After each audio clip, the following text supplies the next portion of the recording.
it's Diane at Minerva. I hope you're all having a fabulous week. And today I'm going to share a sew along with you for this McCalls dress. Now it's 7381 and we're going to be making version C. So it's this version here in the cover photo, and what we're going to be using is this beautiful exclusive Minerva viscose chalet, and this one is called Delicate Blooms. It's a gorgeous shade of blush pink. It has shades of deeper pink in the flower along with a lavender and mint green in the leaves. It's a really beautiful design. I think it's going to make a fabulous dress. And should you wish to sew along with me today, everything you require for this garment will be tagged below. So that will be the pattern, the fabric and a matching thread. Now always wash and prepare your fabric before you begin. This ensures any shrinkage occurs now and not later when you've finished sewing.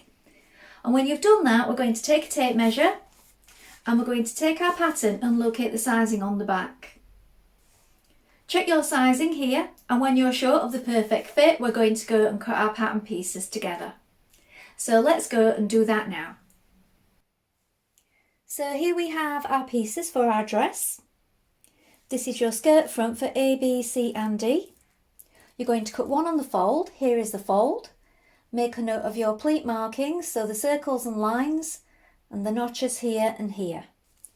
I'm choosing to line the skirt as well as the bodice on mine, so I've also cut one on the fold in lining. Here we have the back piece.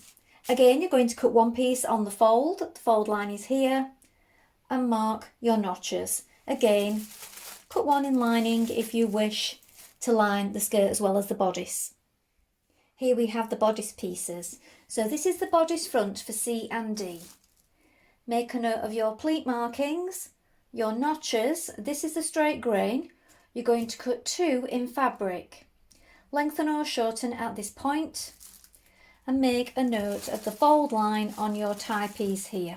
This is the centre front here where the broken line is. So you mark that on with chalk and mark this notch here. Here we have the back bodice. On this one you're going to cut 1 on the fold in fabric and 1 on the fold in lining. And this is for B, C and D. For A, you're going to cut a contrast one on the fold. Make a note of your circles and your notches and lengthen or shorten at this point. Here we have your sleeve piece for B and C. You're going to cut 2. This is a straight grain. Mark your circles and notches. This is the elastic guide. So you need to cut one of these for when you're measuring out your elastic. This is the bodice front facing for C and D. You're going to cut 2 in fabric and 2 in interfacing. This is the centre front point. Mark your notches. And this is the bodice front lining. So you're going to cut 2 in lining.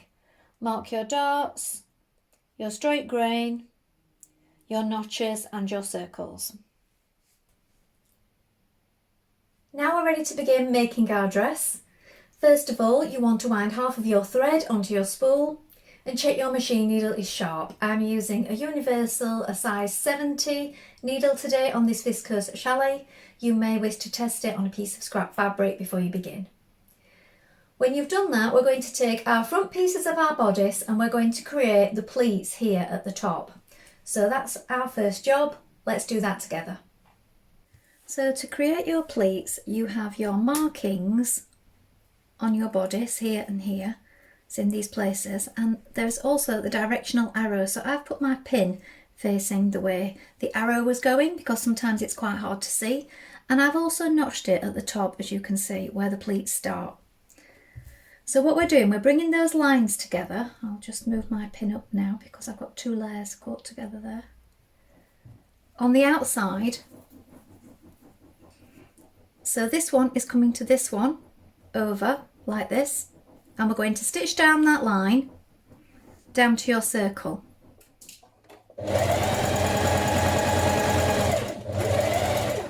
Back tag when you reach your circle. With your pleats in place, baste across the top.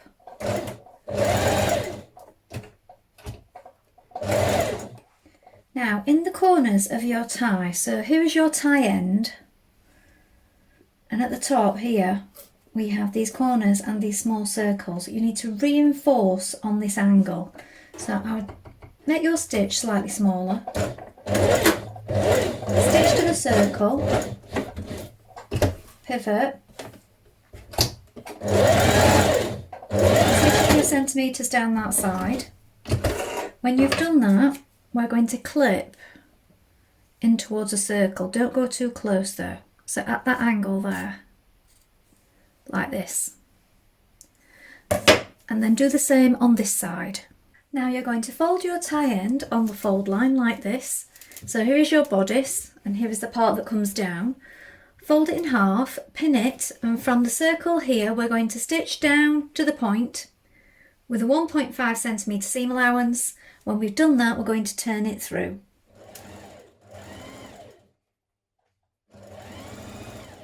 Pin your back to your front at the shoulders and the side sections here. So right side's facing with a 1.5 centimetre seam allowance. We're going to stitch those seams in place.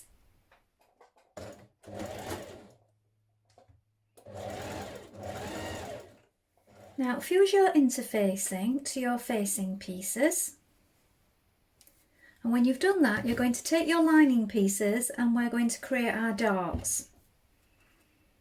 So we have notches in the side and we have our point that we're working to here.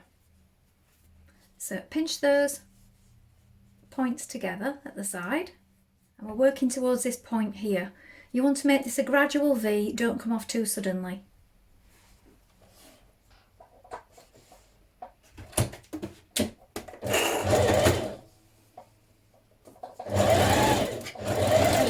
Let the ends run free so that you can knot them. Knot your ends and push it down towards that point. Pin your faced piece to your lining. So right side to right side of lining and matching your notches here and here. Ease the rest of it in and stitch in place with a 1.5 centimetre seam. Now pin your front bodice facing and lining to your back bodice lining at the shoulders and at the sides, making sure that you match the notches. Now stitch these seams in place.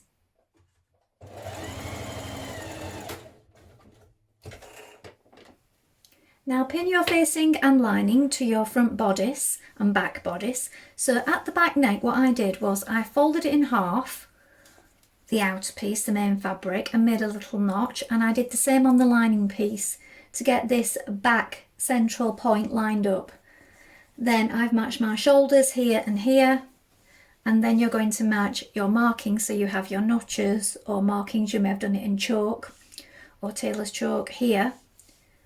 Pin it all the way down, and now we're going to stitch that in place. When we've stitched it, we're going to turn it and understitch it. I will show you that in a moment. So let's stitch that together first of all. Now trim away some of the excess and snip in where the curve is. So this will just help the curve lie a little flatter. Now we're going to turn it to the right side. And we're going to push the seam towards the facing. So here's the main body of the dress, here is the seam, and here is the facing. So we're pushing the seam towards the facing, and just a few millimetres away from this edge we're going to stitch here. This is your understitching. We're going to do that all the way around to help the facing lie flat.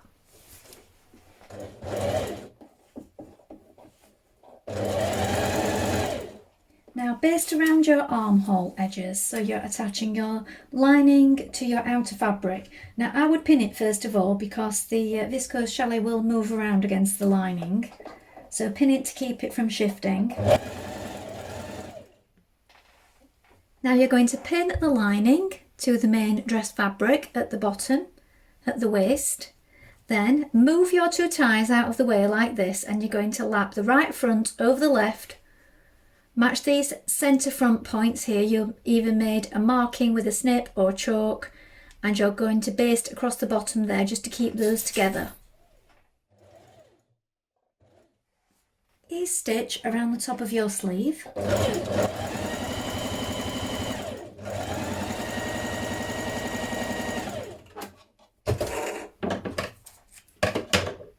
When you've done this, you're going to stitch your underarm seam, matching your notches here. You can finish your raw edges at this point. Then we're going to make a narrow hem on the bottom of the sleeve. So it's a 1.5 centimetre seam allowance, and I'm going to use a double fold to create my hem on my sleeve. Now with your garment the wrong way and your sleeve the right way, you're going to place your sleeve inside your armhole like this, and you're going to match your notches. So we have 2 notches here and 2 notches here. If you don't have 2 notches matching 2, you've got the wrong sleeve, so take the other one. We're going to place those in position with a pin, match up the underarm seam and pin that in place, and at the other side you'll have 1 notch here. Pin that one. Match up your shoulder point. So that's your central notch here on your arm piece, your sleeve piece.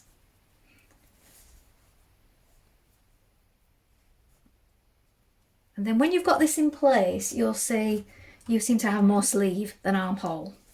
And that's why you've got your ease stitches. So now you're going to pull on your ease stitches, and these will help that fit into place. You're going to push them gently along with your fingers as you're stitching, and that will help that sleeve into that hole. So finish pinning this the rest of the way around, and then we're going to stitch it in position.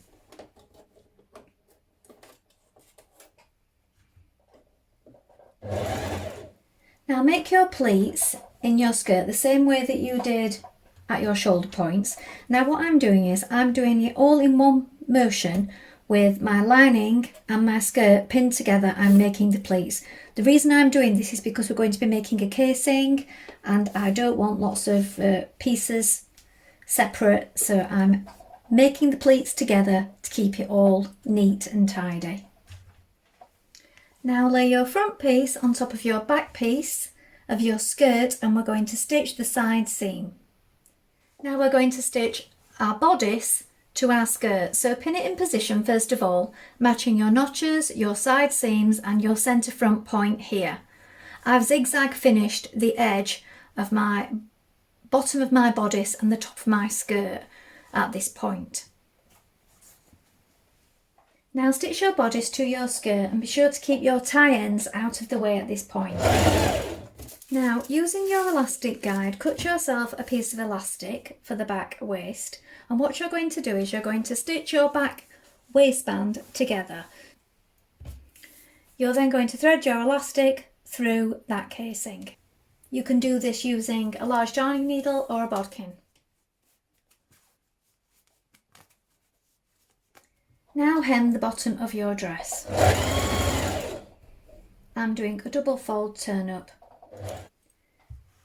Now at this point you may wish to sew snap fasteners here where the top of the bodice crosses over. I don't feel it needs it. This does cross over nicely, but if you wish I will include them in the products. And also check your elastic at the waist that it's just right for you, and pull it a little tighter if not. So here is the finished dress.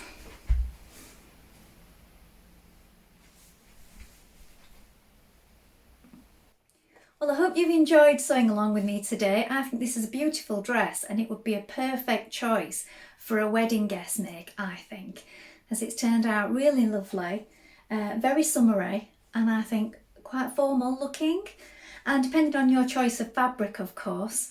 So I also really like the long sleeve version here. Maybe next time try a cotton or a crepe de chine. Please let us know if you've made this pattern before, and remember to include any photographs below. Remember to like and follow Minerva to get more video content like this every week, And of course, take a look at the Minerva Craft Club to get 10% off all your orders for a whole year. Well, that's all from me for today, but I hope to be back with another sew along really soon. If you like what I'm wearing today, I will tag the products below in case you're interested. Thank you so much for watching. Bye for now.